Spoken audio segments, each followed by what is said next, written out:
Continuando con nuestro estudio, hoy vamos a platicar acerca de las anomalías en el electrocardiograma.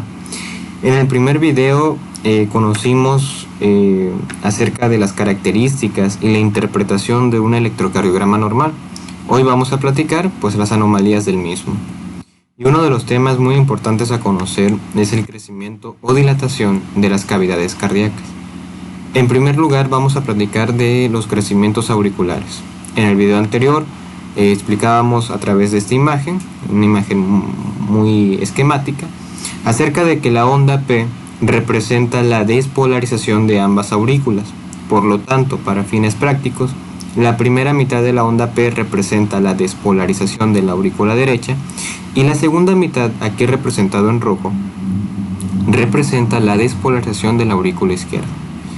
Para fines prácticos y para aplicación clínica, si nosotros queremos observar o queremos saber si hay algún crecimiento o dilatación de las aurículas, es muy rentable observar dos derivaciones en especial. Estas son D2 y V1. Como habíamos mencionado, cuando estamos ante una situación normal, pues V1 es isodifásica, tanto positiva como negativa en la misma amplitud. Y en el caso de D2 es predominantemente positiva, primera mitad correspondiente a la aurícula derecha y la segunda mitad correspondiente a la aurícula izquierda. Ahora, ¿qué pasa cuando hay un crecimiento auricular derecho? En el caso de D2 vamos a observar que se representa como una onda P picuda o acuminada predominantemente positiva. Si bien en su estado normal es positiva, pero aquí por ejemplo podemos observar que se observa más acuminada o puntiaguda, si lo queremos decir de esa manera. Y en el caso de la despolarización correspondiente a la aurícula izquierda, pues es muy notoria o apenas si se ve un ligero empastamiento al final de la onda P. Pero ¿qué observamos en la derivación B1? Observamos lo siguiente. En su estado normal o en un electro normal, habíamos dicho que es isodifásica, misma amplitud positiva, misma amplitud negativa. En el caso de un crecimiento auricular derecho, evidentemente la despolarización de la primera mitad es mayor que el de la segunda. Por lo tanto, sí, vamos a observar una derivación isodifásica, pero predominantemente positiva, es decir, más positiva que negativa. Ahora, ¿qué ocurre cuando observamos un crecimiento auricular izquierdo? En el caso de D2, por la posición que tiene el electrodo, vean la relación de los ejes de despolarización en relación a este electrodo o esta derivación. Vamos a ver algo que en alguna literatura, sé que lo han leído y escuchado, algo que se conoce como P mitral, por la morfología de la onda P, pero tiene una razón de ser, digamos, esta morfología. En el caso del crecimiento auricular izquierdo, tenemos en cuenta que la primera mitad correspondiente a la aurícula derecha está completamente normal, pero en el caso de la aurícula izquierda, como está crecida, hay un eje de despolarización todavía muchísimo más grande. Por lo tanto, podemos observar cómo la primera mitad es normal y como la segunda mitad está crecida, aumentada, el eje de despolarización es mucho mayor que el derecho. Por lo tanto, se denota una nueva, como si fuese naciendo una nueva onda P. Se ve así entonces como si estuviese mellado, por decirlo de alguna manera. Y aquí lo podemos observar. La primera mitad viene bien y la segunda mitad, al ser muchísimo más grande, denota un segundo componente de la onda P más resaltado. En el caso de B1, observamos pues de que la primera mitad, como no hay ningún problema ahí en el crecimiento auricular izquierdo, pues bueno, el componente o la primera mitad, la deflexión positiva, es completamente normal. Sin embargo, hay una acentuación en la amplitud de la deflexión negativa por el mismo crecimiento. Si nosotros observamos a V1 por la posición que tiene la misma derivación, vemos de que en el caso de la aurícula derecha no hay ningún problema, no hay ningún crecimiento, por lo tanto el vector se traza en la hoja milimétrica normal, es decir, la primera mitad es completamente normal. Pero el segundo vector que se aleja al haber una dilatación o un crecimiento de toda esta parte del corazón, toda esta aurícula izquierda, por lo tanto el eje de despolarización es todavía muchísimo más grande. pero como es un eje que se está alejando, la deflexión que se va a trazar es una deflexión negativa, como lo observamos aquí en esta imagen. Por lo tanto, ¿cómo se observa un crecimiento auricular derecho? En el caso de D2, una onda P acuminada, puntiaguda, predominantemente positiva. En el caso de V1 observamos una derivación isodifásica, pero predominantemente positiva. En el caso de un crecimiento auricular izquierdo, en el caso de D2 observamos una P, vamos a decir mellada o mitral, como se le conoce en la literatura, y en el caso de V1 lo observamos como una onda P isodifásica, sí, pero con un componente negativo más predominante que el positivo o más acentuado. Y aquí lo observamos, por ejemplo, con estas derivaciones. Ahora, en el caso de los crecimientos auriculares, ¿cuáles son las causas de los mismos? Bueno, hay diferentes. Definitivamente hay muchas causas de crecimientos auriculares. En la literatura de consulta, por decirlo de alguna manera, cuando hay un crecimiento auricular derecho, en el caso de la onda P vista en la derivación de 2, se le conoce como P pulmonar, porque se le atribuía anteriormente a padecimientos pulmonares. Sin embargo, dentro de tantas causas del crecimiento auricular derecho, pues podemos observar que no solamente o no tiene únicamente razón de ser los padecimientos pulmonares. Puede ser atribuido a diferentes causas como lesiones tricuspidias, miocardiopatías restrictivas o cardiopatías congénitas, que sobrecarguen la aurícula derecha. En el caso de el crecimiento auricular izquierdo, anteriormente era muy asociado a patología mitral. Sin embargo, hay otras causas del mismo crecimiento. Ejemplos pueden ser miocardiopatía dilatada o restrictiva, la misma cardiopatía isquémica o la cardiopatía hipertensiva, así como también cardiopatías congénitas. Y bueno, el siguiente tema a tratar son los bloqueos atrioventriculares o auriculoventriculares. Por definición de bloqueo, como lo vimos en el video anterior, estamos ante un bloqueo AB si tenemos un intervalo PR mayor de 0.20 segundos. Si nosotros tenemos un intervalo PR mayor de este tiempo o mayor de 5 cuadritos, en automático es un bloqueo. Ahora, ¿qué tipo de bloqueo? Pues bueno, ya lo vamos a observar más adelante. Pero el bloqueo atrioventricular no es más que la alteración en la conducción de este nodo a este nodo, del nodo sinusal al nodo atrioventricular. Es decir, hay algún trastorno en la conducción en los haces internodales. Ahora, la mayoría de los bloqueos ocurre en los pacientes ancianos y la mayoría son idiopáticos o primarios. Sin embargo, hay otras causas. Pueden ser por causas infiltrativas, ya se hace por amiloidosis, o puede ser por causas infecciosas, como por ejemplo la enfermedad de Chagas, entre otras cosas. O inclusive puede estar en pacientes de alto rendimiento, como vagotónicos o deportistas. Y bueno, tenemos tres tipos de bloqueo. El bloqueo AB de primer grado, por definición, como lo habíamos mencionado, tiene más de 5 cuadritos o 5 cuadritos pequeños o 5 milímetros de duración, es decir, tiene más de 200 milisegundos. Pero la condición para decir que es de primer grado es de que este intervalo es constante, es decir, no es de que por cada, digamos, un complejo completo, es decir, no por cada onda P, QRS y onda T, el segmento se acorta, se alarga, se acorta, no. En el bloqueo de primer grado, el alargamiento de PR es constante, es decir, no se modifica.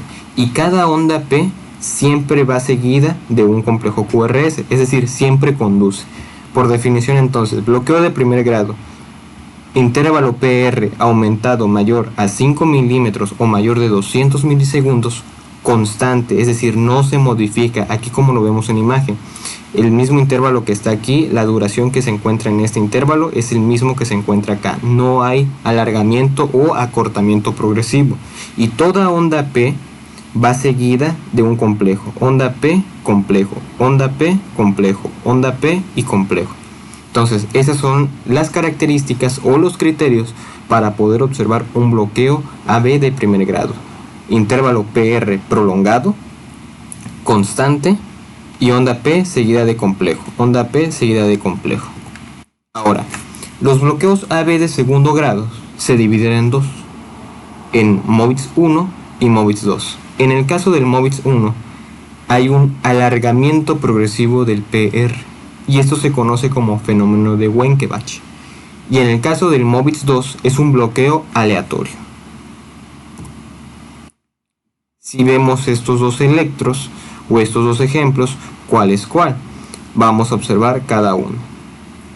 Aquí, por ejemplo, podemos ver un intervalo PR aparentemente normal, posteriormente se va alargando, se va alargando, se va alargando y luego dejó de conducir. Se va alargando, se va alargando y se va alargando. Este es un fenómeno de Wenckebach, es decir, es un MOVIX tipo 1. ¿Cuáles son las características entonces, pues, de un bloqueo AB de segundo grado MOVIX 1? Es un alargamiento progresivo del PR, aquí lo podemos observar, el PR aquí aparentemente se encuentra bien, aquí se empieza a alargar cada vez más, hasta que una onda P no conduce un complejo, es decir, aquí debió de haber ido un complejo y no condujo, y vuelve a comenzar de nueva cuenta. Se empieza a ver un alargamiento progresivo hasta que una onda P no conduce un complejo QRS. En el caso del MOVIX 2 es diferente. Se menciona en la literatura como un bloqueo aleatorio. ¿Qué significa esto? Tenemos aquí un PR aparentemente normal, es un onda P seguida de complejo, onda T. Aquí, por ejemplo, debió de haber ido un complejo QRS, no se conduce. Onda P, otro complejo que debió de haber ido aquí y no se conduce. Es decir, hay un bloqueo aleatorio. Una onda P de forma aleatoria no conduce un complejo QRS y no hay alargamiento progresivo. Aquí, por ejemplo, tenemos nuestro intervalo PR, conduce, PR o onda P que conduce complejo, onda P que conduce complejo, onda P que aquí ya no condujo un complejo. Esto se conoce como MOVIX 2, es el bloqueo aleatorio. Significa que de repente una onda P no conduce un complejo o un complejo de despolarización ventricular. Cuando ocurre, por ejemplo, de que no conduce dos complejos seguidos o más, se le conoce también como bloqueo de alto grado. Y esto es muy importante porque son pacientes potencialmente que pueden degenerar o pueden caer en una parada cardíaca o muerte súbita. Y bueno, el bloqueo AB de tercer grado.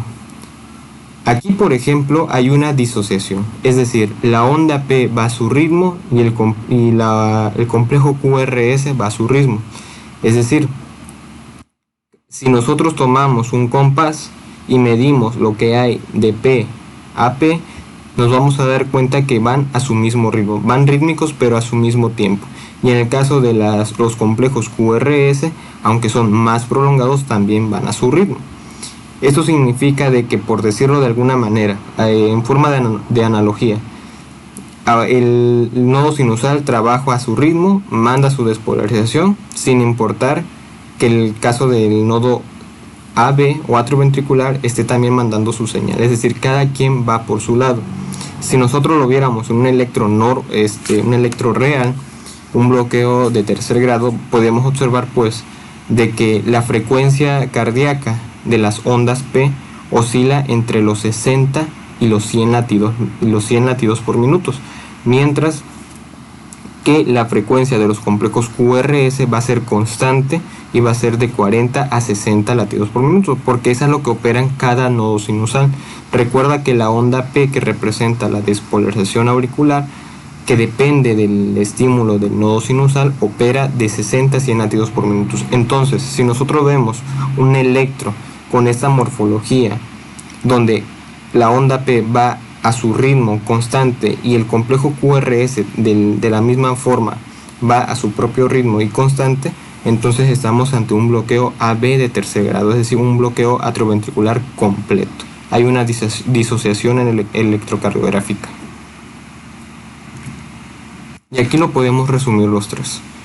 El bloqueo de primer grado, como lo habíamos mencionado, tiene las siguientes condiciones. Hay una prolongación del PR, pero la prolongación es constante, es decir, mide más de 5 cuadritos o más de 200 milisegundos, pero la condición es de que es un alargamiento, o el alargamiento o la prolongación del PR es constante, y toda onda P siempre va a continuar con un complejo, es decir, toda onda P precede un complejo QRS, toda onda P va a continuar con un complejo QRS. Esas son las características del bloqueo AB de primer grado. Vuelvo a repetir. Bloqueo de primer grado se caracteriza por lo siguiente: intervalo PR prolongado, constante, no hay alargamiento progresivo, es constante, y toda onda P va seguida de un complejo QRS. Bloqueo de segundo grado, fenómeno de Wenckebach o Movitz tipo 1. Hay un alargamiento progresivo hasta que una onda P no conduce un complejo QRS. Repito, Movitz 1. Hay un alargamiento progresivo del PR, como lo observamos aquí. Aquí aparentemente se ve normal, aquí se empieza a alargar, se alarga todavía más hasta que una onda P no conduce. Esto se conoce como Movitz 1 o fenómeno de Wenckebach. Y en el caso del Movitz 2 es un bloqueo aleatorio, que significa que de repente una onda P no conduce un complejo. Aquí el ejemplo es de que aquí debió de haber conducido un complejo, aquí también, y no conduce, es decir, es un bloqueo aleatorio. Cuando hay dos ondas P o más que no conducen un complejo QRS, se le denomina bloqueo de alto grado. Y cuando los complejos van cada quien por su lado, es decir, que las ondas P van por su lado y los complejos QRS, cuando hay una disociación electrocardiográfica, se le conoce como bloqueo de tercer grado. Y bueno, eso era por el lado de los bloqueos. Cuando vemos un intervalo PR ensanchado, prolongado, más de 5 cuadritos o más de 200 milisegundos. Pero ¿qué pasa cuando vemos un intervalo PR acortado que mide menos de 3 cuadritos? Pues estamos entonces ante un síndrome de preexcitación.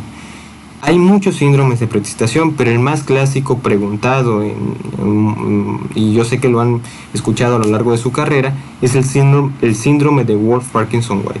El síndrome de Wolff-Parkinson-White simplemente se denomina así a la combinación de una preexcitación y una taquicardia paroxística. No me voy a meter de lleno a platicar más sobre este padecimiento, sino que simplemente a su representación electrocardiográfica. Para fines prácticos, el síndrome de Wolff-Parkinson-White se desarrolla por una taquicardia de reentrada, es decir, hay una vía accesoria congénita que manda o estimula o manda una señal y permite el desarrollo de la taquicardia. Entonces, en el electrocardiograma, ¿cómo lo vamos a observar? Se observa por definición de un síndrome de preexcitación como un PR acortado, y aquí lo podemos observar. Si se dan cuenta, el PR aquí se encuentra acortado, mide menos de 3 cuadritos. Hay un empastamiento inicial que representa a la onda delta, que es la vía accesoria. Vemos un QRS estrecho y una onda T negativa por la alteración de la despolarización. Entonces, si en un electrocardiograma vemos PR acortado, empastamiento inicial u onda delta e inversión de la onda T, estamos muy probablemente ante un síndrome de Wolff-Parkinson-White. Habíamos platicado anteriormente de los crecimientos auriculares. Ahorita vamos a platicar acerca de los crecimientos ventriculares. En el video anterior habíamos platicado acerca de esta zona de transición. Habíamos mencionado que es muy rentable conocer esta morfología en las derivaciones precordiales, porque a simple vista podemos determinar si esta zona se encuentra entre B2, B3 o B1, nos denota un crecimiento ventricular izquierdo. Asimismo, si esta zona se encontrase entre B4, B5, B6, denotan un crecimiento ventricular derecho. Entonces, esa zona de transición donde V3 y V4 son isodifásicas o lo más cercano a lo isodifásico, es decir, son tanto positivas como negativas, nos orientan para determinar de primera instancia ante qué tipo de crecimiento ventricular estamos. Entonces, si esta zona de transición la encontramos entre B4, B5 o inclusive B5 y B6, estamos ante un crecimiento de ventrículo derecho. Si lo encontramos esta misma zona de transición entre V2 y V3 o V1 y V2, entonces estamos ante un crecimiento de ventrículo izquierdo. Y bueno, ¿cuáles son los signos o criterios para hablar de hipertrofia ventricular? Realmente son varios, así como están en la imagen. Sin embargo, si nosotros observamos la zona de transición, es muy fácil de determinarlo. Si se nos llegan a olvidar todos estos criterios, es muy fácil de determinar si estamos ante un signo de hipertrofia ventricular izquierda o un signo de hipertrofia ventricular derecha. Sin embargo, es rentable platicar acerca de los criterios mismos. En el caso del ventrículo derecho, vamos a observar R's altas en derivaciones derecha. En este caso, vamos a observar R's altas en V1 y V2. Por lo tanto, a modo de espejo, por decirlo de alguna manera, como lo habíamos platicado en el video anterior, si nosotros vemos una R muy pronunciada aquí, es lógico pensar que en B5 y B6 vamos a observar heces muy profundas en estas derivaciones. Y dicho y hecho. Entonces, ¿cuáles son los signos de hipertrofia ventricular derecha? Observar R's altas en V1 y V2, S profundas en V5 y V6. Puede o no puede haber inversión asimétrica de las ondas T, principalmente en las precordiales derechas. Puede y no puede haber también alteración del ST.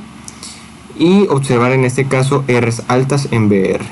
Como habíamos mencionado, la transición aquí es tardía. Significa que esta zona de transición en un crecimiento ventricular derecho la vamos a encontrar en V4, V5 o en su defecto V5 y V6. A eso se refiere con transición tardía. En el caso del ventrículo izquierdo es lo opuesto. Aquí lo que vamos a observar son R's grandes en V5 y V6. Por lo tanto, del lado opuesto vamos a ver S's profundas en V1 y V2. Vamos a observar también R alta en ABL y D1, que son derivaciones que evalúan la cara lateral alta. El eje, por lo tanto, va a estar desviado hacia la izquierda por mayor masa todavía. Y podemos observar o no también ondas invertidas asimétricas en las precordiales izquierdas. Y aquí mencionamos un índice que también en gran parte de la carrera o la formación lo hemos escuchado, que es el llamado índice de Sokolov. Aquí lo que hacemos o lo que denota el índice es de que sumamos en cuadritos pequeños o voltaje o amplitud, como lo quieran ver, en este caso como milímetros, sumamos lo que denota R de V5 más lo que denota S de V2. Si la suma representa más de 35 milímetros, pues es un índice de mucha sensibilidad que nos está hablando de un crecimiento ventricular izquierdo. Y aquí ese ejemplo lo vamos a tomar para lo siguiente. Vemos por ejemplo R's altas en B1 y B2.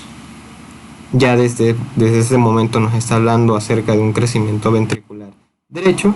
Vemos R's altas en derivaciones derechas con S's profundas en las derivaciones izquierdas, B5 y B6. Vemos R alta en ABR. Vemos la transición tardía, que en este caso habíamos mencionado que la transición normal es entre B3 y B4.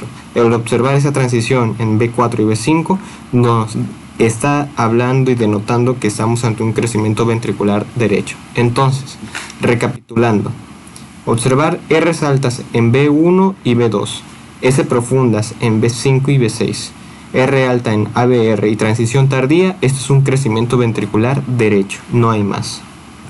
Ahora, observar lo siguiente, R's altas en B5 y B6, S profunda del lado contrario que es V1 y V2. Observar las ondas T invertidas asimétricas en precordiales izquierda. Recuerden que habíamos mencionado que puede o no puede haber también alteraciones del ST. Asimismo, como ver R's altas en ABL y D1, pues nos está hablando. Aquí, por ejemplo, en esta imagen no se observa en ABL, sin embargo, sí es posible verlo en D1. Nos está hablando entonces de un crecimiento ventricular izquierdo. Volvemos a repasar. R's altas en B5 y B6, S profundas en B1 y B2, ondas T invertidas en las precordiales izquierdas y R alta en ABL y D1. Esto es igual a un crecimiento ventricular izquierdo. Y bueno, ya hemos hablado entonces de crecimientos auriculares, crecimientos ventriculares, bloqueos atrioventriculares, síndromes de preexcitación. Ahora vamos con el complejo QRS, con las anomalías que podemos encontrar en el mismo. Y dentro de ellos vamos a platicar algo que se llama bloqueos de ramas.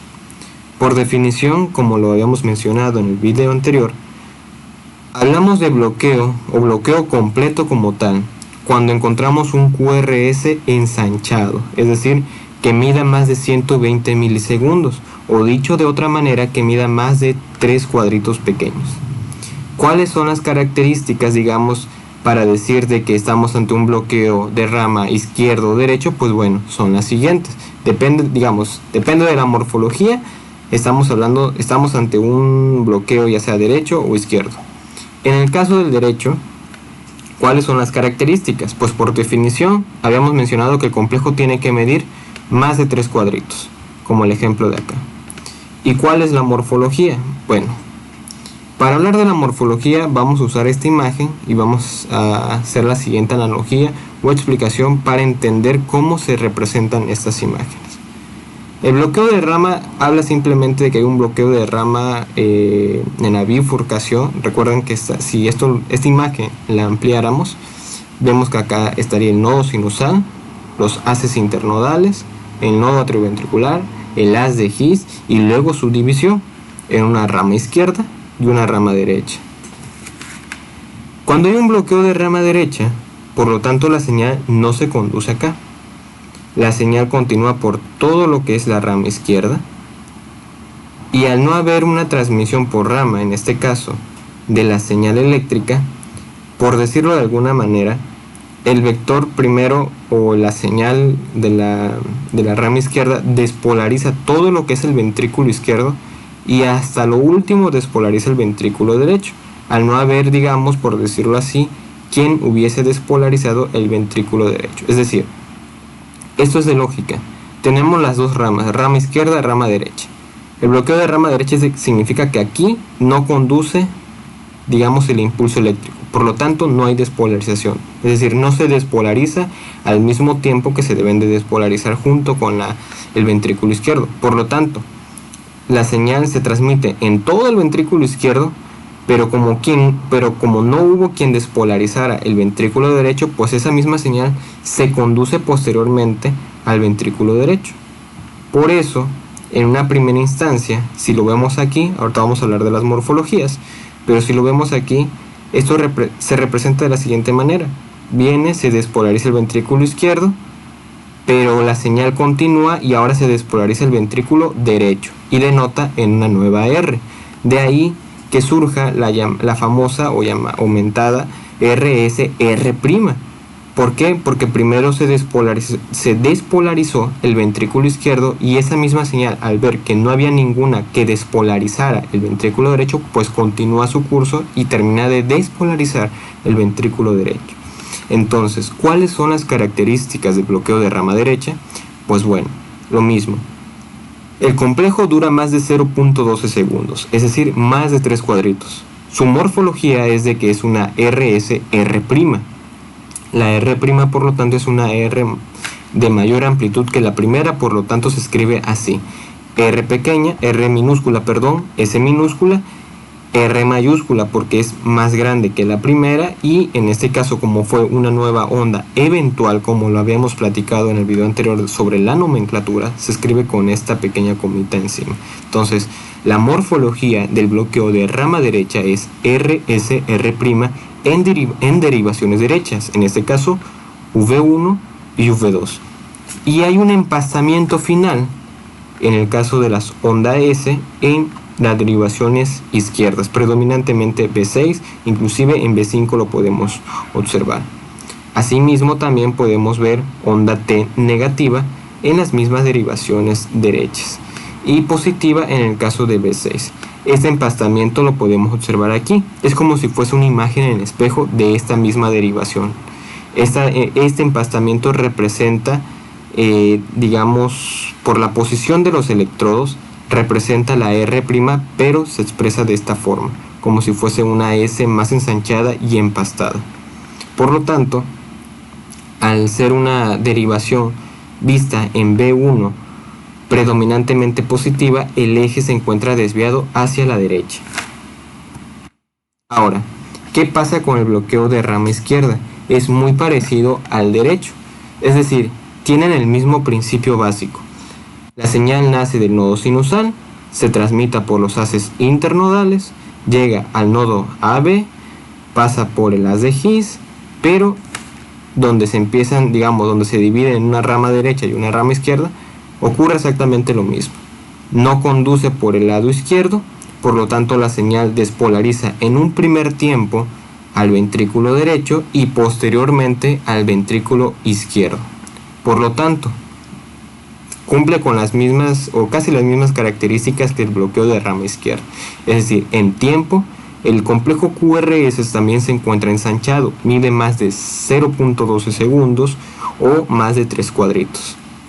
La morfología aquí es diferente.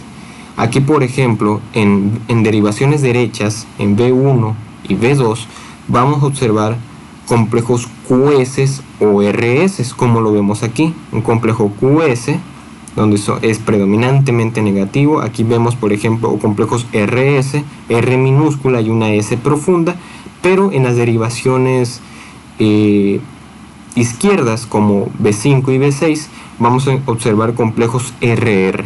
¿Por qué motivo? Como lo habíamos mencionado, en un primer tiempo hay una despolarización que representa a la onda R, pero posteriormente, a medida que la onda de despolarización se acerca a estas derivaciones B5 y B6, porque aquí no hubo conducción del impulso eléctrico, vuelve a reimprimir, por decirlo de alguna manera, una nueva onda R. Por eso se le llaman complejos RR'.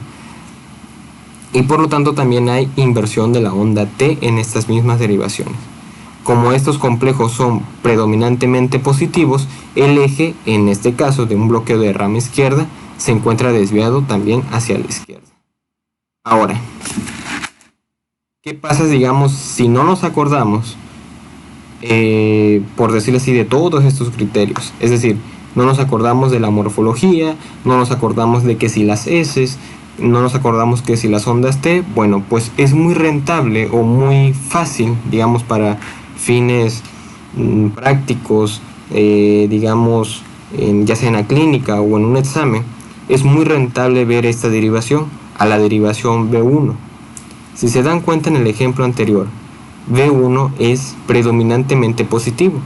Este complejo, aunque no esté en la diapositiva, en algunas literaturas lo van a encontrar como las famosas orejas de conejo, por la morfología que tiene. Desconozco realmente la imaginación del autor, pero aún así denota, por ejemplo, aquí una oreja y la otra oreja. Entonces esto se le conoce como, en la literatura descrita, como si un complejo morfología en orejas de conejo para bloqueo de rama derecha. Entonces, si no nos acordamos, por decirlo así, de todos estos criterios, de todas las morfologías, la nomenclatura, es muy rentable observar lo que es la derivación B1. Si el complejo QRS es predominantemente positivo, estamos ante un bloqueo de rama derecha.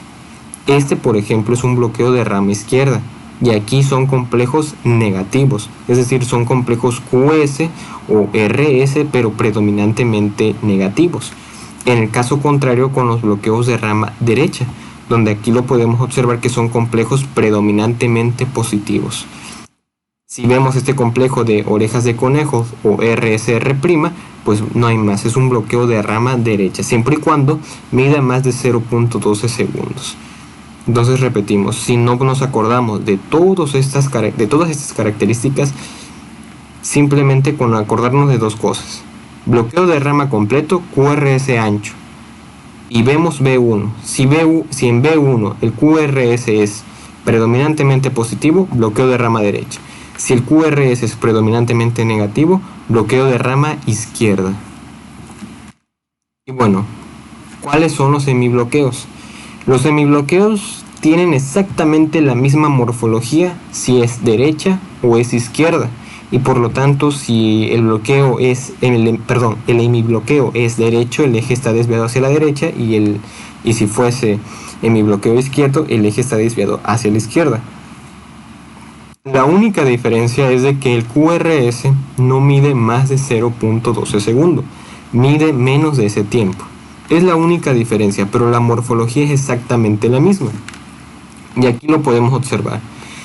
Si nosotros vemos estas dos derivaciones, B1 y B2, en este ejemplo y en este otro, nos damos cuenta de que este es un bloqueo de rama derecha, el criterio anterior. Observamos B1. B1 aquí es predominantemente positivo. Esto es un bloqueo de rama derecha. Aquí lo observamos con B2 también, predominantemente positivo, es decir, derivaciones derechas predominantemente positivas o con esta morfología es un bloqueo o hemibloqueo de rama derecha. Observamos esta morfología predominantemente negativa en derivaciones derechas, B1 y B2, estamos ante un bloqueo o hemibloqueo de rama izquierda. Si nosotros vemos esta imagen, volvemos a lo mismo.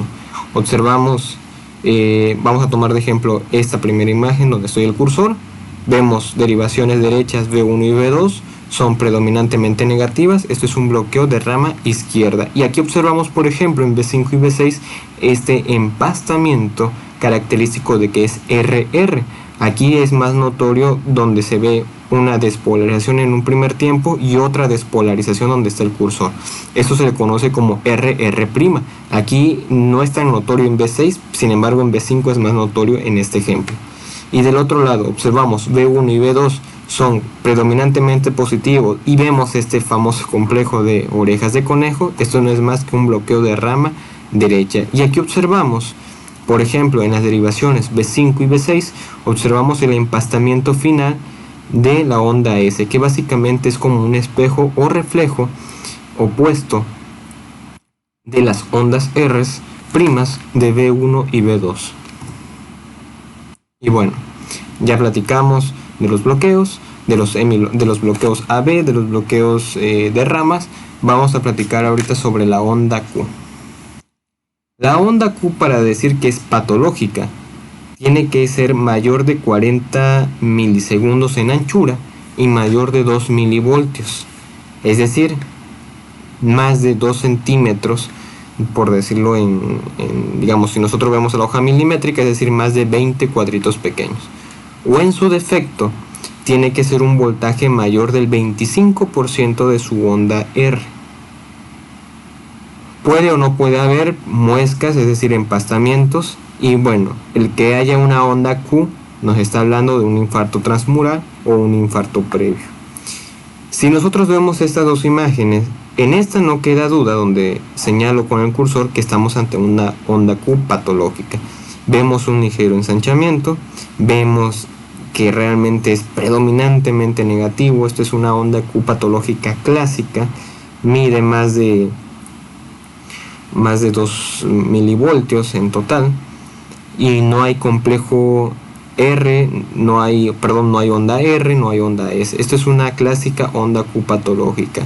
Pero en este caso, aquí, si no somos tan minuciosos, aparentemente podríamos decir que es una onda Q aparentemente normal. Sin embargo, aquí en el ejemplo la imagen está cortada, pero la onda Q estaría más o menos terminando donde tengo el cursor. Si nosotros vamos a trazar algunas, vamos a rayar aquí sobre la diapositiva, digamos de forma esquemática y solamente para ilustrar. Si nosotros continuamos con la derivación, con la onda Q más o menos estaría aproximadamente como por aquí. más o menos, si la imagen estuviese completa, la onda Q estuviese más o menos a esa altura. A esa altura estuviese terminando. Si nosotros la medimos en relación a la onda R mide en este caso 1 milivoltio completo, y al parecer se queda como 1.4 milivoltios aproximadamente. Y aquí la onda Q representa evidentemente, por decirlo en distancia, representan casi 5 cuadritos, un cuadro grande, y representa a su vez alrededor de 7 más. Básicamente representa la mitad de lo que es la onda R, o 1/3 de la misma. Entonces, aunque nosotros tengamos una onda R alta y vemos una onda Q no tan pronunciada, por decirlo de alguna forma, podemos llegarnos a confundir que a lo mejor es una onda Q normal. Por eso la definición de la onda Q patológica puede que sea mayor de 2 milivoltios, o simplemente una onda Q ensanchada, con muescas, con o sin muescas, o empastamiento profunda. Aquí no hay duda de que esto sea una onda Q patológica. Aquí, si se desconocen todos estos criterios, pudiéramos, digamos, dar por hecho de que, bueno, es una onda Q normal. Pero si somos más minuciosos, medimos lo que mide la onda Q respecto a la onda R, esta también es una onda Q patológica, a pesar de que también tenga una onda R. Es decir, el que haya una onda Q y haya una onda R no significa que no sea patológica. Tenemos que medir y ser minuciosos de cuánto mide la onda Q respecto a la onda R. En este caso, el voltaje que representa la onda Q, dirían a ojo de buen cubero, pudiera ser de alrededor del 33 si fuesen terceras partes, o inclusive la mitad del 50%. Entonces, un voltaje aquí, como lo menciona la definición, mayor del 25% de la onda R también es una onda Q patológica. Vamos a quitar la pluma y vamos con el puntero. Ahora, ¿qué pasa, por ejemplo, si en apariencia vemos lo que pudiese ser una onda Q patológica en las derivaciones de cara inferior? Aquí, por ejemplo, una onda Q, por decirlo así, fisiológica, es de que no cumpla los criterios de la onda Q patológica de entrada. Sin embargo, hay situaciones en las que es posible confundirnos, o de que veamos alguna onda Q de características aparentemente patológicas en estas derivaciones, principalmente en la cara inferior y raramente también en la cara lateral. Todo depende del contexto clínico, definitivamente, como lo habíamos mencionado. Sin embargo, la presencia de la onda Q puede representar la despolarización del tabique. Ahora bien, si tiene características patológicas pero no corresponde con el contexto clínico, pudiera ser que se tratase de una onda Q posicional y no propiamente patológica. ¿Y cómo lo vamos a evidenciar? Esto es muy sencillo y se hace en la práctica clínica. Cuando le toman el electro a su paciente y ven ondas Q aparentemente patológicas en estas derivaciones, pero no concuerda con el contexto clínico, ¿qué es lo que hacemos? Bueno, le pedimos al paciente que cuando justo antes de tomar o imprimir el electrocardiograma, le pedimos que inspire profundamente y contenga la respiración. Al momento de inspirar profundamente, el diafragma se deprime. Por lo tanto, el corazón, si está rotado o muy acostado, por decirlo de alguna manera, este se verticaliza y desaparece esa onda Q que representa la despolarización del tabique interventricular. Esto es muy común en pacientes muy obesos, y también en pacientes con síndrome de apnea obstructiva del sueño. Entonces, ¿qué es lo que pasa? Cuando nosotros verticalizamos el corazón, desaparece esta onda. Si desaparece, pues bueno, no era una onda Q patológica, era realmente una onda Q posicional, simplemente por la misma posición del corazón. Ahora, si no desaparece con esa maniobra de que antes de imprimir el electrocardiograma le pidamos al paciente que inspire profundamente, sostenga la respiración, imprimamos y aún así persiste la onda Q de apariencias patológica, pues muy probablemente sea patológica, pero si esta desaparece con las maniobras que ya habíamos mencionado, muy seguramente era posicional, y esto es muy común en pacientes con síndrome de apnea obstructiva del sueño y pacientes muy obesos.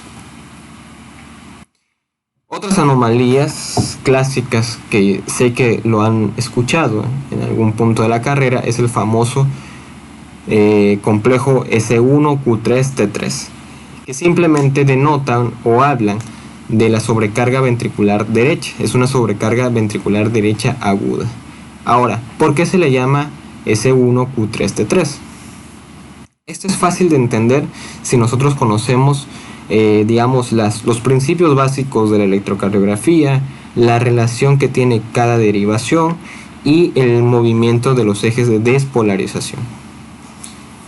El que diga S1 significa que en la derivación frontal D1 vamos a observar una S muy profunda. Como habíamos mencionado, la derivación D1, por decirlo así, la vamos a encontrar aquí. Vamos a trazar, digamos, solamente para fines prácticos, donde se encontraría cada derivación. Aquí se encontraría la derivación D1, esta es la derivación D2, y acá estaría la derivación D3, solamente para señalarlo. Ahora bien, ¿de dónde sale, por decirlo de alguna manera, esta S profunda en D1?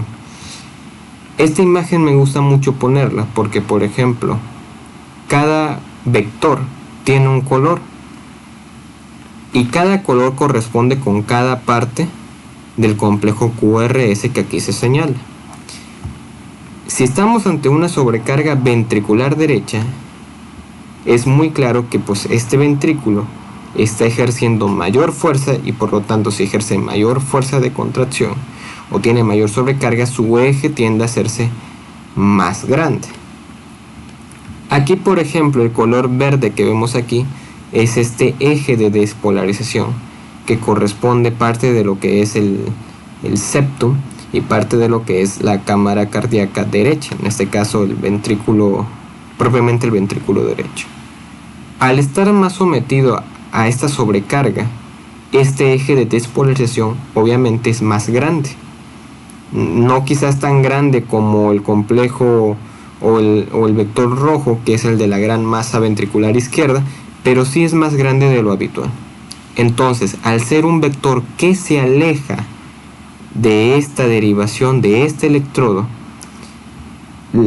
recuerda, toda onda de despolarización que se aleja de su electrodo va a generar una deflexión negativa. Entonces, habíamos mencionado que ante una sobrecarga ventricular derecha aguda, donde el ventrículo derecho está trabajando más de lo habitual o ejerce mayor contracción, este vector se vuelve, digamos, un poco más grande. Por lo tanto, lo que era una S minúscula o una S pequeña en una derivación de 1, como lo observamos acá, pues simplemente se va a volver todavía más profunda por esta sobrecarga que estamos explicando. Aquí, por ejemplo, D1 en relación a este vector, en estado normal siempre va a captar una deflexión negativa, pero al tener mayor sobrecarga y al alejarse este vector, pues en este caso imprime una onda S más profunda. En el caso de la derivación D3 que se encuentra aquí, vemos de que dice Q3 y T3, ¿qué significa? Si se dan cuenta, lo mismo. La onda Q representada con color azul en este ejemplo, vemos de que es más igual, representa despolarización del ventrículo, perdón, del tabique interventricular, más del lado derecho, y por la posición de la derivación de 3, este vector al alejarse y al estar en el contexto de una sobrecarga, pues evidentemente es más grande de lo habitual, quizás no más grande que el de la despolarización del ventrículo izquierdo, que representa el rojo, pero sí más grande de lo habitual. Entonces, al ser más grande y ser un vector que se aleja de esta derivación, es lógico pensar que se imprima como una deflexión más negativa de lo habitual. Y en el caso del T3, que significa la onda de repolarización, recuerden que la onda T significa, lo único que significa es repolarización ventricular. En un estado normal, digamos, cuando es una T fisiológica o una T normal, uno de los criterios es que sea asimétrica y tiene la misma polaridad que el complejo de despolarización. Es decir, vamos a tomar de ejemplo la derivación de 2, y uno de los criterios para decir que una onda T es normal es de que sea asimétrica, complejo inicial lento, complejo final o de caída rápido, y su polaridad, es decir, hacia dónde está, digamos, a su polaridad hace referencia si está, digamos, positiva o invertida, y su polaridad es correspondiente al complejo. En este caso D2 es predominantemente positivo, por lo tanto la onda T es predominantemente positiva, tomando simplemente este ejemplo. Ahora, ¿qué ocurre con la derivación D3? D3 en relación a la onda R es predominantemente negativo, y como estamos ante una onda T, una onda de repolarización que realmente no tiene una alteración propiamente dicha de la repolarización, la onda T se va a encontrar invertida, porque la polaridad de la onda T corresponde a la polaridad del complejo QRS de la misma derivación. Es decir, en el caso de D3, donde la Q es predominantemente negativa y evidentemente es una derivación con un complejo negativo mayor que el positivo, la onda T en esta derivación como tal se va a encontrar negativa. ¿Por qué? Porque va hacia donde se encuentra la polaridad del complejo QRS. Y bueno, otra de las anomalías que vale la pena mencionar es el síndrome de Brugada. El síndrome de Brugada es una alteración que en el electrocardiograma lo vamos a observar de la siguiente manera. Vamos a observar que hay un hemibloqueo o bloqueo incompleto de rama derecha, es decir, vemos nuestras orejas de conejos o complejos predominantemente positivos en derivaciones derechas, B1 y B2. Observamos ascenso del ST en las derivaciones B2 y B3 y vemos inversión de la onda T. Es decir, el observar estas características electrocardiográficas en cualquier electrocardiograma, estamos ante un síndrome de Brugada. El síndrome de Brugada raramente da síntomas muy específicos, da de repente palpitaciones, da de repente digamos frecuencias cardíacas altas y luego se normalizan, dan taquicardia. Es decir, no hay como tal algún signo o síntoma clínico característico de esta enfermedad. Sin embargo, es muy clásico observar en un electrocardiograma estas características. Es decir, si nosotros vemos un electrocardiograma donde vemos un hemibloqueo de rama derecha, ascenso del ST en las mismas ramas derecha y B3 e inversión de onda T, eso es un síndrome de Brugada hasta no demostrar lo contrario. Bueno, otra de los temas o de la parte del electrocardiograma a comentar es acerca del segmento ST. Habíamos mencionado en el video anterior que el segmento ST tiene valor patológico siempre y cuando tenga desniveles, ya sea hacia arriba o hacia abajo, mayores a un cuadrito, es decir, mayor a 1 milímetro. Y hay muchas causas de supra o infradesnivel. Dentro de las supradesniveles puede ser lesión subepicárdica, puede ser una pericarditis aguda, puede ser un trastorno hidroelectrolítico como la hipercalemia, puede que sea simplemente la existencia de un marcapasos, o nos está hablando de miocardiopatías restrictivas, dilatadas, entre otras, o simplemente pudiera ser algo aparentemente normal, previamente haber descartado todo lo patológico en personas deportistas o personas que tienen aumento del tono vagal, por decirlo así. Pero siempre la prioridad va a ser la cardiopatía isquémica. Es decir, si tú estás o estamos en una sala de urgencias, tomamos un electro y observamos un infra o un supradesnivel del segmento ST, la prioridad a descartar en ese instante va a ser la cardiopatía isquémica. Por el alto, digamos, por decirlo así, por el desenlace que puede llegar a ocurrir. Es decir, si tú no detectas o no le das la importancia necesaria a estos infradesniveles o supradesniveles del ST, pudiera ser que el paciente esté ante una cardiopatía isquémica y no te des cuenta y posteriormente tenga un infarto tal cual, y esto empobrece la calidad de vida del mismo. Otro de los ejemplos o de las anomalías que podemos observar en el electrocardiograma es la pericarditis aguda. En el video anterior habíamos mencionado que aunque si bien no es característico en el caso del segmento PR, pero sí su descenso es muy sensible, por decirlo así. Si bien no ocurre en todos los casos, pero es muy característico que el segmento de PR y la elevación, digamos, difusa y cóncava, esto es cóncavo, del segmento ST es muy característico de la pericarditis. Para hacer diagnóstico diferencial entre una pericarditis aguda de un infarto agudo de miocardio, pues son las siguientes. En el caso del ST, en ambos se encuentra elevado, evidentemente, pero en el caso de la pericarditis es una elevación cóncava, así como lo vemos en esta imagen. Mientras que en el infarto agudo de miocardio es una elevación normalmente convexa, por decirlo así. Si lo vemos por fuera, esto es convexo y esto es cóncavo. En el caso, por ejemplo, de PR, no es frecuente, pero a veces hay descenso, y si vemos una elevación cóncava y un descenso del PR, muy probablemente estamos ante una pericarditis aguda. El dolor es muy diferente entre una pericarditis aguda de un infarto agudo del miocardio. Aquí es un dolor tipo pleurítico, punzante, que cambia con las posturas. Acá en cambio es retroesternal, opresivo y muchas ocasiones asociado a cortejo vegetativo como náuseas, vómito, diaforesis, sudoración, palidez cutánea, entre otras cosas. Y aquí, por ejemplo, la pericarditis aguda puede que días antes o semanas antes hubiese, o inclusive de forma simultánea, hubiese algún cuadro de fiebre correspondiente a un cuadro infeccioso.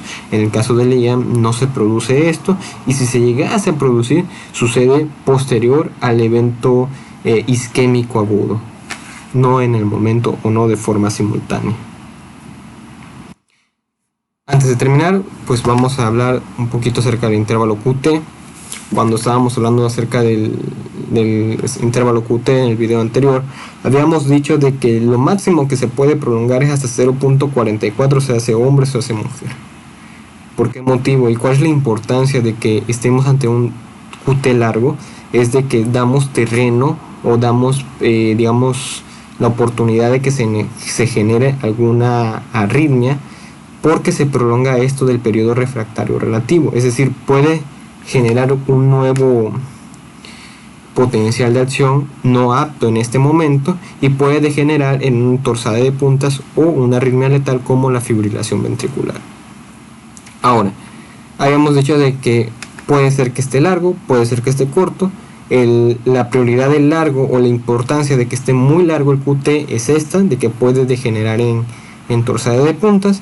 Cuando se encuentra corto es porque mide menos de 0.38 y bueno, puede denotar o nos está hablando simplemente de un síndrome QT corto o una intoxicación digitálica o de hipercalcemia.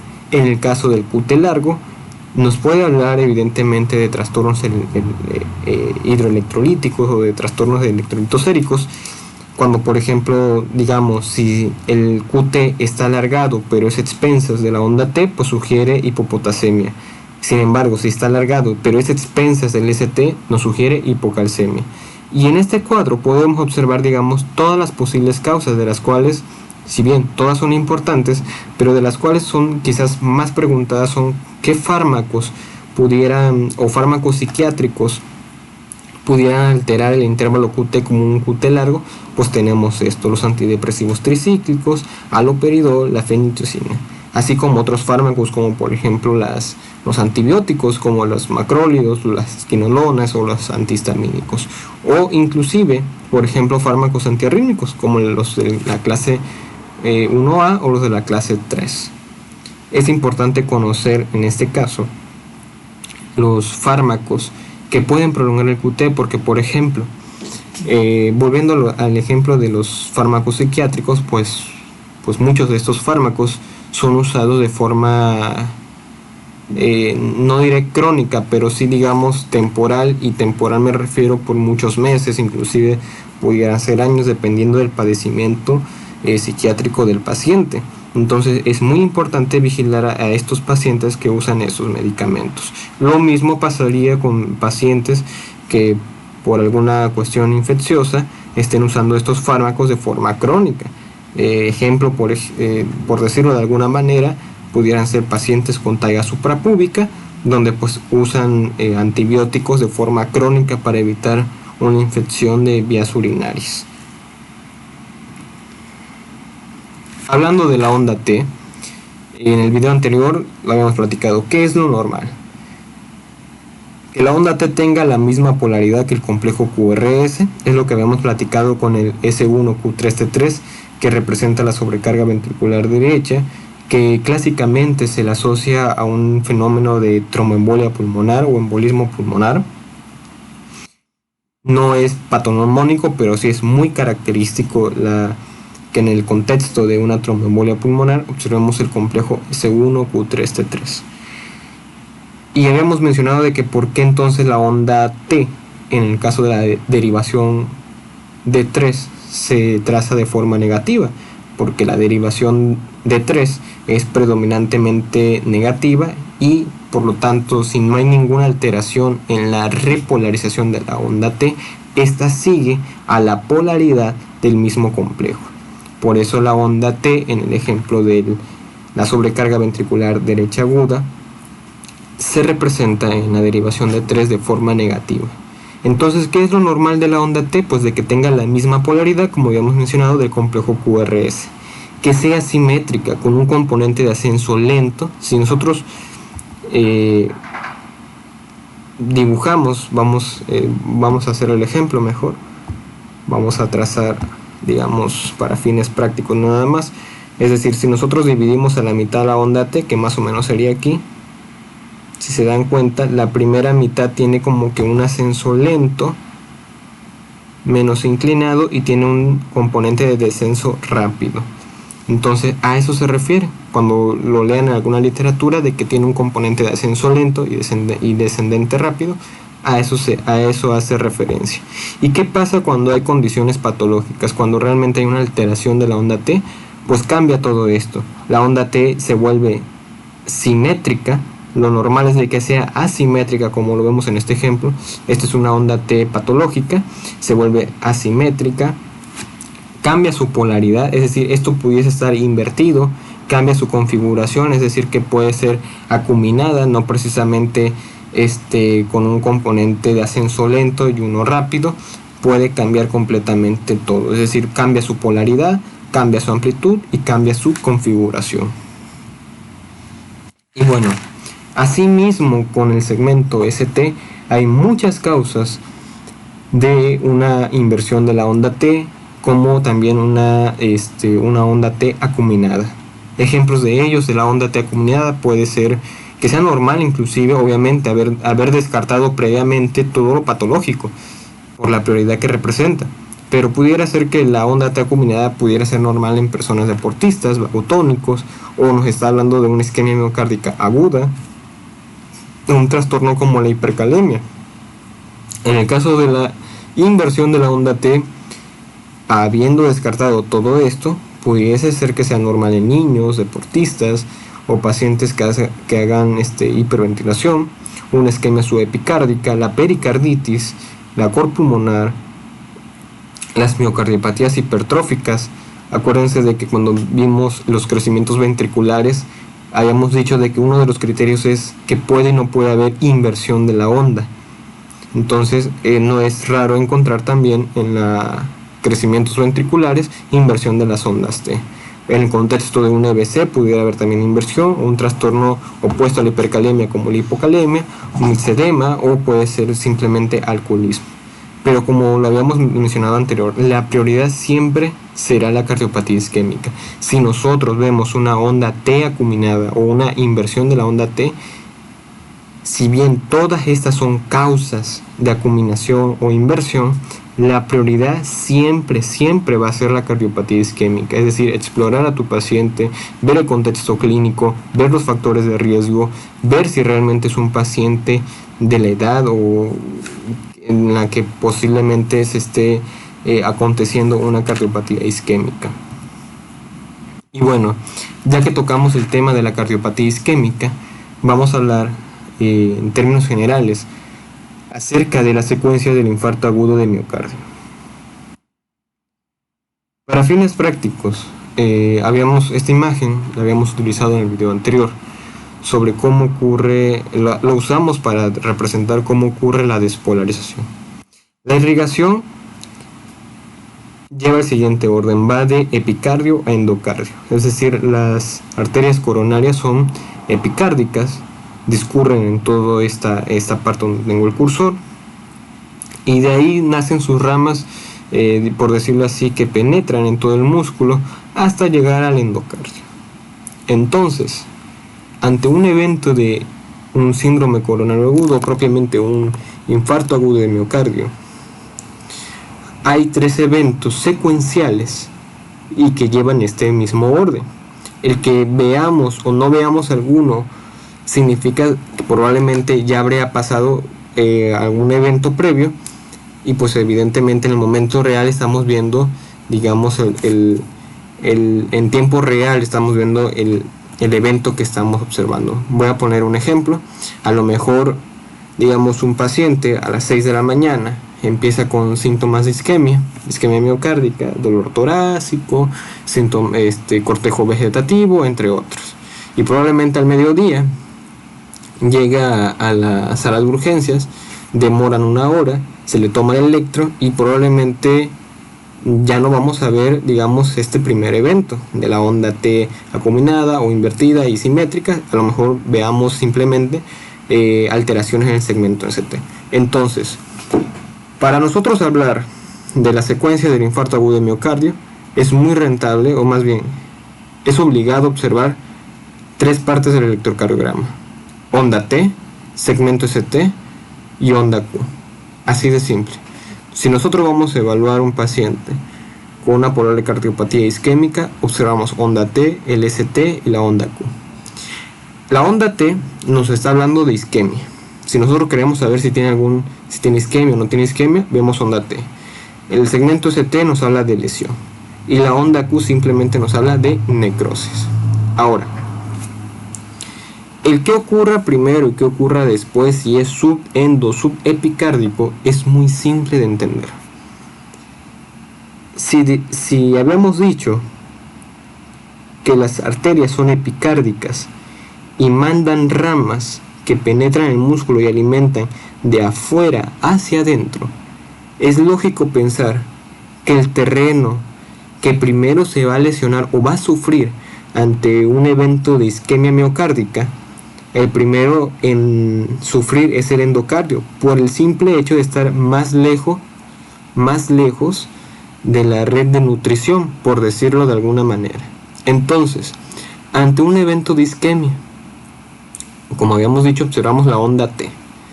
Si observamos una onda T acuminada, significa que está picuda, alta, simétrica, muy probablemente estamos ante una isquemia de tipo subendocárdica, es decir, que está sufriendo esta parte del miocardio. Ahora, si vemos una onda T invertida y simétrica, es subepicárdico, es decir, primero fue la isquemia subendocárdica, y siguió la isquemia, y siguió la isquemia, y siguió la isquemia, y ahora se encuentra en el epicardio. Entonces, lo que inicialmente había sido el tejido más profundo, ahora es todo el grosor del músculo epicárdico. Eso en relación a la isquemia. En el caso de la lesión, que lo observamos con el segmento ST, si nosotros vemos un infradesnivel, como el ejemplo que está aquí, nos está hablando entonces de una lesión subendocárdica. Es decir, ya no es un tejido que esté isquémico, es un tejido que ahora se encuentra lesionado, específicamente toda esta parte de aquí. Ahora, si nosotros vemos la misma lesión, vemos un segmento ST en supradesnivel, como el ejemplo que está aquí, donde tengo el cursor, estamos ante una lesión subepicárdica. Es decir, que ya no es isquemia. Ahora, esa lesión que anteriormente estaba limitada al endocardio, ya se llevó endocardio, ya se llevó miocardio y ahora ya se llevó el epicardio. Dicho de otra manera, es una lesión transmural, básicamente. Y el desarrollo de la onda Q simplemente nos está hablando de un tejido necrótico, un tejido que ya se murió. Entonces, para que nunca se nos olvide, digamos, de que hacia dónde es entonces la onda T, si se encuentra hacia arriba, hacia abajo, si es subendo o subepi, y lo mismo ocurre con el segmento ST. Hay una mnemotecnia que, por decirlo de alguna manera, pudiera facilitar el aprendizaje de esto. Y dice algo así, menciona que la lesión es como es y la isquemia es al revés. Se los explico. Dice, la lesión es como es porque si el segmento ST está hacia arriba, por lo tanto es subepicárdico. Si el segmento ST está hacia abajo, la lesión es subendocárdica. Y dice que la isquemia es al revés porque si la onda T está positiva, combinada y simétrica, por lo tanto es hacia abajo, subendocárdica. Y si la onda T está hacia abajo, o sea, está invertida y simétrica, el sitio de isquemia es subepicárdico. Por eso se dice, la lesión es como es decir, hacia donde mira la lesión, ahí se encuentra el sitio de la afectación, y la isquemia es al revés, es decir, la isquemia, es decir, si está hacia arriba, el tejido que está predominantemente afectado en ese momento es endocardio, y si está hacia abajo, es el epicardio. Y bueno, la necrosis simplemente es una onda Q de características patológicas, como ya habíamos mencionado anteriormente. Y bueno, esto es todo en relación a las anomalías del electrocardiograma. Si te gustó el video, compártelo, suscríbete a lo que es el canal, y semana con semana subimos videos. En los comentarios puedes colocar algún tema que te gustaría que tratáramos y con gusto lo hacemos. Gracias.